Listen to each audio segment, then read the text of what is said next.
Bom dia, pessoal. Tudo bem com vocês?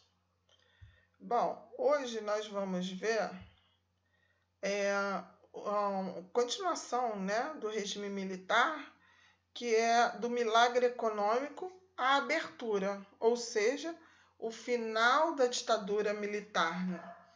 E nos primeiros anos do golpe de 1964, os militares eles procuraram combater a inflação e retomar o desenvolvimento, né, o crescimento econômico e o aumento do poder de compra, mas com baixas taxas de inflação.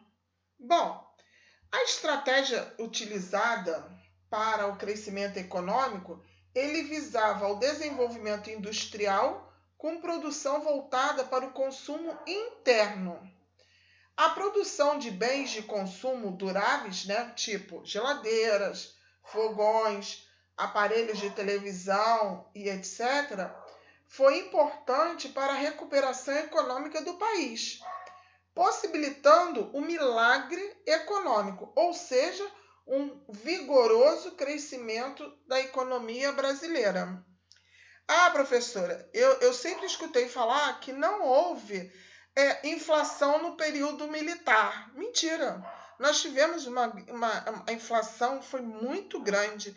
Nós tivemos tanto é que teve, né, vamos dizer assim, entre aspas, o milagre econômico. Por quê? Porque a inflação estava altíssima nesse período. E esse crescimento, ele baseou-se em uma política desenvolvimentista, segundo a qual o governo deve ser o responsável pelo planejamento econômico. E ele deve incentivar e organizar os investimentos públicos e privados na indústria e nas obras de infraestrutura. Bom, a indústria nessa época, né, ela expandiu-se. Houve elevada entrada de capital externo e formaram-se grandes conglomerados industriais e financeiros. E ampliou-se também o crédito e que concederam-se, né, incentivos e isenções fiscais, ainda que isso tudo fosse custar, a partir de 1974, a perda da estabilidade econômica decorrente do aumento da inflação, que eu acabei de explicar para vocês. E essa escolha, né, de Médici para a presidência da República ocorreu contra a vontade do então ministro, chefe do gabinete militar, né, Ernesto Geisel, e do chefe do Serviço Nacional de Informações. Esses dois adversários de Costa e Silva e de Médici seriam os líderes do processo de abertura política, que lentamente levaria o país à democracia e à ditadura ao seu fim, o que não significa que não tenha havido violências e arbitrariedades em meio a esse processo. Ou seja, os dois últimos presidentes militares, não é porque eles estavam tendo uma abertura, né, na ditadura militar, mexendo, né, com a inflação, com a economia, não quer dizer que eles eram bonzinhos e que não tinha violência, não tinha tortura nessa época, não. Teve muita também, né?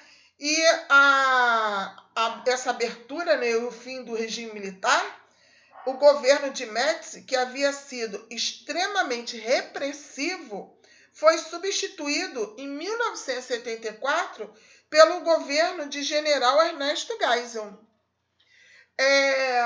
que ocupou o cargo até 1979. Durante esse período, os líderes do governo decidiram encaminhar o Brasil para o fim da ditadura. Ernesto Geisel, né, ele liderou o movimento que pretendia encaminhar o Brasil de volta à democracia.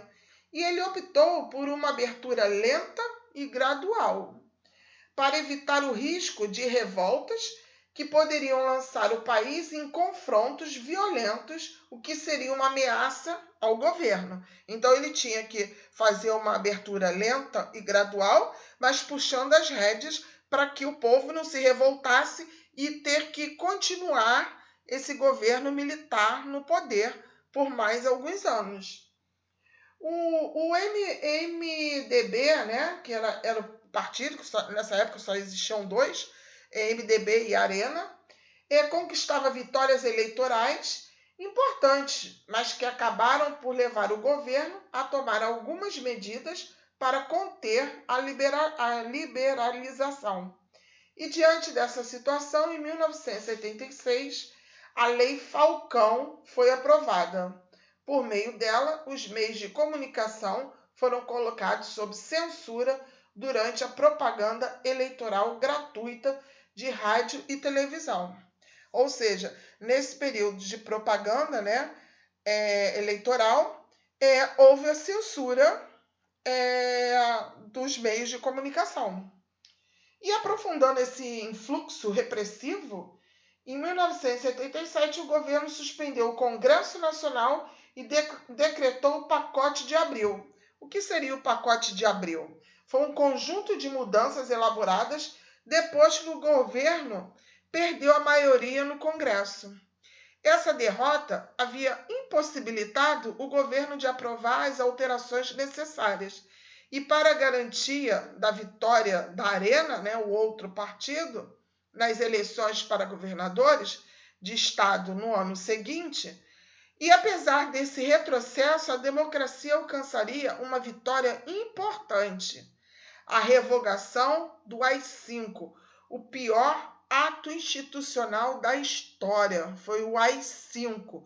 E é justamente esse que a população vai para as ruas fazer manifestação e pedir a volta do AI-5. Né? Então, a revogação do AI-5 pelo Congresso, e em 1978, acabando com a censura prévia à imprensa e permitindo um ano depois o retorno dos exilados políticos, ou seja, aquelas pessoas que tiveram que se refugiar em outro país. A partir de 1978, teve a lei da anistia, e com isso, essas pessoas que pediram abrigo em outro país puderam retornar ao seu país de origem, o Brasil. A economia dava sinais de fragilidade. E, em decorrência de crises econômicas em outros países, causados pelo aumento violento do preço do barril do petróleo, em 1973, as curvas de crescimento do Produto Interno Bruto, o PIB, é a soma em valores monetários. O que seria o PIB, né? É uma soma em valores monetários de bens e produtos produzidos em uma determinada região. Então, eles têm o controle dos valores monetários, né, e dos produtos produzidos naquela região. E da inflação, inverter os sentidos em comparação ao período do milagre econômico. Bom, internamente, problemas no abastecimento energético, o esgotamento das redes de comunicação e de transporte, a escassez de mão de obra disponível para ocupar novos postos de trabalho, completar o cenário de crise econômica. E, em resumo, né, o milagre econômico terminou pela falta de investimento e infraestrutura.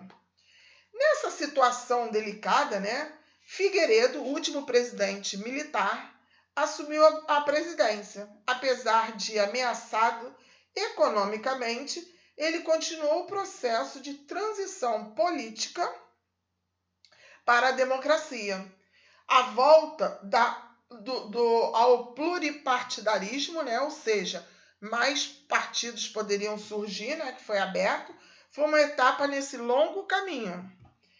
O novo cenário político partidário do Brasil, ele favoreceu o fortalecimento dos grupos oposicionistas, os quais, né, a cada eleição obtinham mais postos no sistema político. Bom, o movimento operário ele conseguiu reorganizar depois de ter sido desmantelado nos primeiros anos da ditadura. Em 1978, os operários da fábrica do ABC, região industrial vizinha à capital paulista, eles entraram em greve. E surgia ali um líder sindical. Quem era esse líder sindical? Luiz Inácio Lula da Silva. Uma das medidas mais importantes tomadas durante o governo de Figueiredo foi a publicação da Lei da Anistia, logo em seu primeiro ano de mandato, em 1979. O que eu acabei de explicar para vocês é o que foi a Lei da Anistia. Aqui nós temos dois últimos presidentes militares, que é o Geisel e o Figueiredo. Aqui nós temos a imprensa da resistência, ou seja, o jornal, né, Pasquim, que foi muito censurado na época, porque ele não podia relatar o que estava acontecendo. Muitos jornais nessa época, né, foram incendiados, quebrados, para que não falasse nada que fosse contra o governo. Aqui nós temos um pedacinho que eu expliquei para vocês, né? E nós vamos falar um pouquinho sobre a anistia. Como parte do processo de democratização, o Figueiredo assinou a Lei da Anistia em agosto de 1979. E essa lei, ela concedia o perdão aos crimes políticos cometidos contra o governo, o que permitiu o retorno dos exilados que se refugiaram em outros países, que eu acabei de explicar.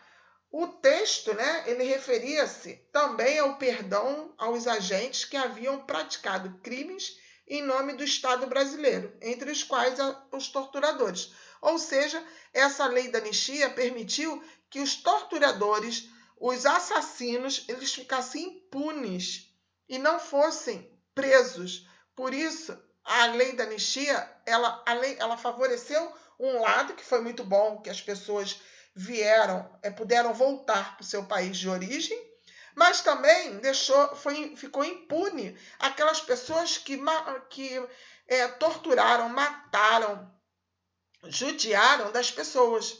Então essa lei foi boa por um lado e péssima pelo outro.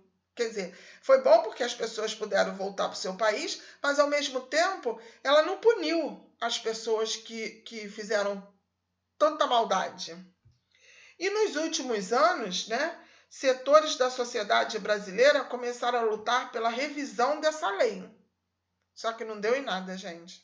Porque até hoje existe tantos aí, né? Inclusive o nosso presidente, que adora enaltecer um torturador, né? Que é o Ustra. Ficou por isso mesmo. Quantos cadáveres, quantas ossadas, né? Quantas famílias procuram até hoje filhos, maridos, familiares, para pelo menos dar um enterro digno, né, para aquela pessoa, né, pelo menos a ossada botar junto com a família, e até hoje ninguém sabe onde foram enterrados e onde foram jogados esses corpos. Isso está por aí, está impune, né? E eles buscavam tentar reverter a anistia aos criminosos da ditadura, que também não deu resultado nenhum.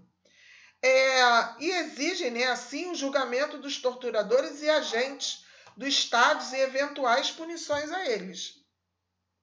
Bom, passado mais de 35 anos da assinatura da lei, ela ainda promove discussões e mostra que a herança da ditadura é, até os dias atuais, muito presente em nossa sociedade. Só espero que a gente não reviva isso, né, que aconteceu lá atrás. Bom, o fim do governo militar. Aqui são os movimentos operários da época, né? Que foram vários movimentos. Nós temos aqui a foto do Lula como líder sindical, né? Em comícios. Bom, a anistia e a reforma partidária foram, sem dúvida, ações importantes para a reconquista da liberdade individual e política dos cidadãos brasileiros. Bom, ainda faltava um passo, né, fundamental para o retorno da democracia, as eleições diretas para presidente.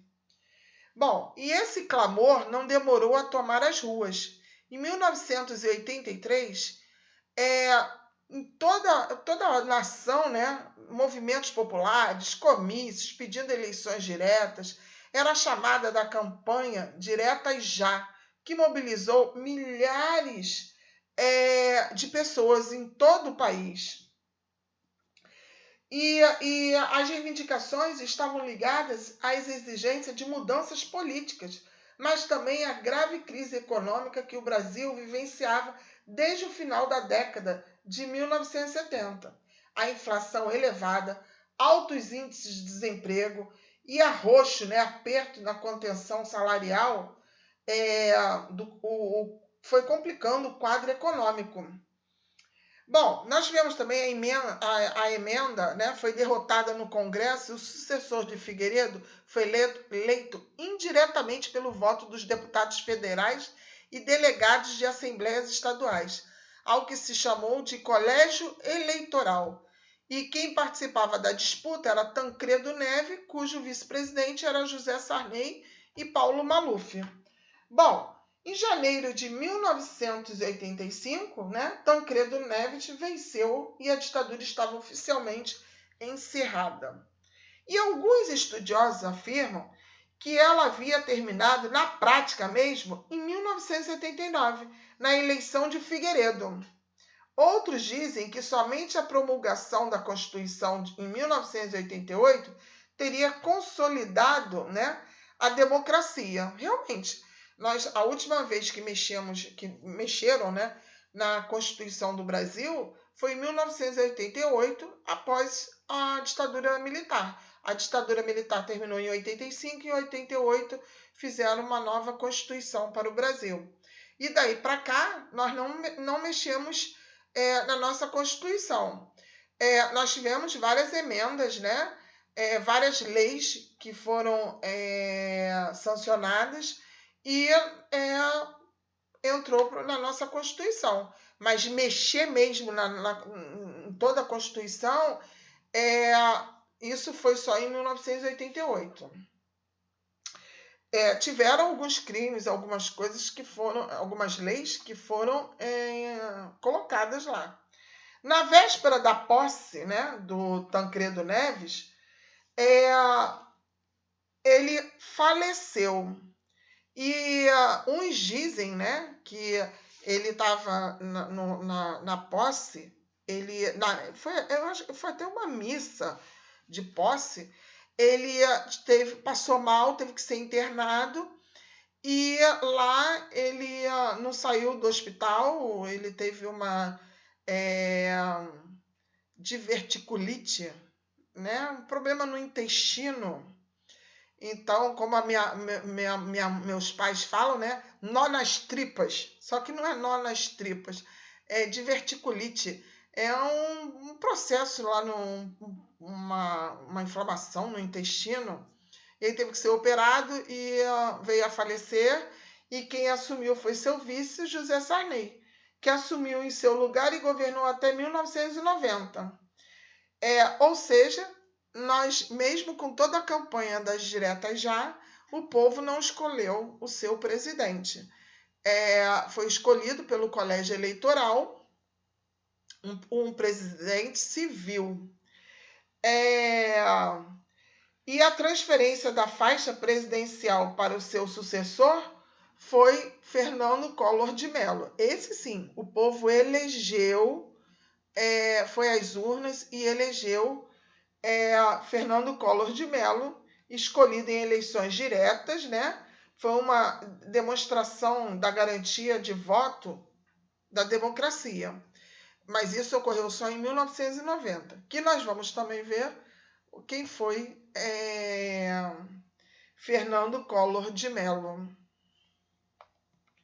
Aqui nós temos Tancredo Neves, primeiro presidente civil após a ditadura militar, né, o regime militar. E aqui nós temos os exercícios, pessoal. Então, assistam às videoaulas para que a gente possa tirar bastante dúvidas nas aulas ao vivo e façam os exercícios para que vocês possam tirar dúvidas também, né? não só copiar as respostas. Bom, nós encerramos a matéria do terceiro bimestre. A próxima videoaula já será matéria do quarto bimestre. Então, aqui tá fechadinha a matéria toda da prova, tá bom? Que é a matéria toda do terceiro bimestre.